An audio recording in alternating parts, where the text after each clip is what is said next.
Hello and welcome to the Cottage at Woodland Corners. Today we're making dirty mashed potatoes. I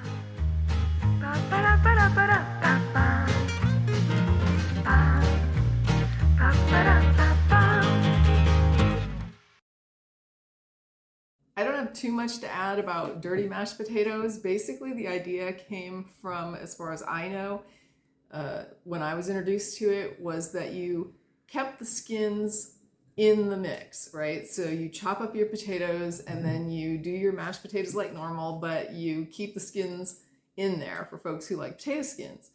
If you don't like potato skins, then you will hate this and you don't want to do that. Now, the recipe that I'm doing isn't just about the skins though. So I'm actually adding things into the mashed potatoes like carrots and celery and onions. And it has a lot of butter and cream, or you can use milk if you like, or whatever kind of substitutes you might want to put in there, depending on your diet.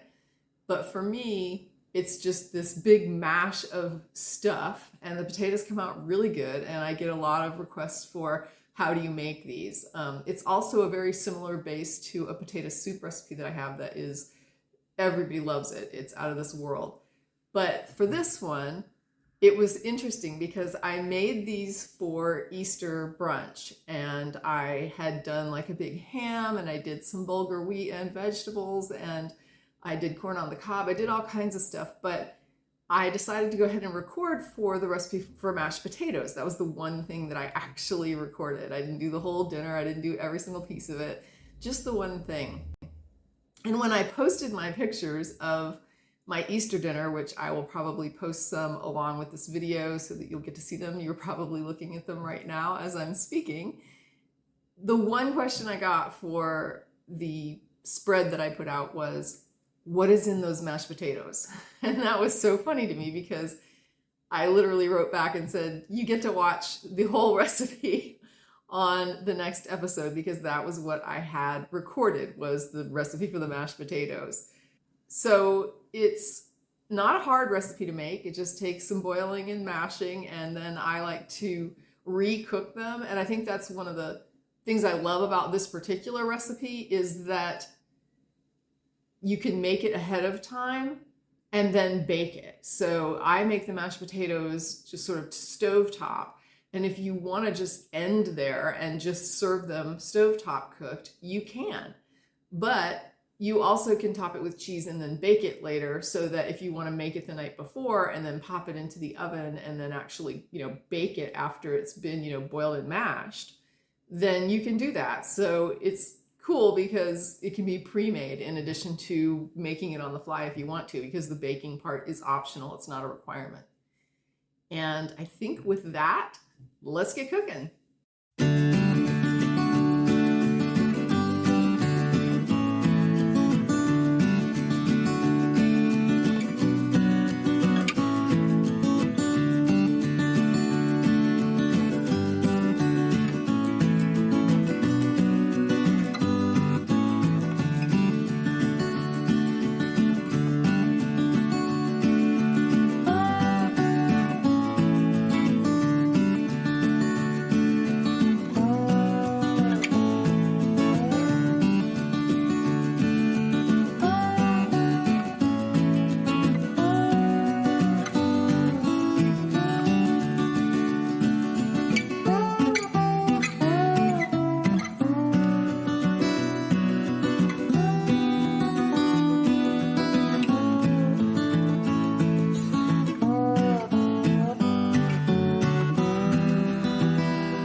thanks so much for watching this video on dirty mashed potatoes. I hope you enjoyed it. Please drop me a comment if you have anything to add, if you tried the recipe or have other potato recipes that you want to share. I would love to hear from you. I appreciate your support. Like and subscribe if you'd like to see more content like this, and have a great day.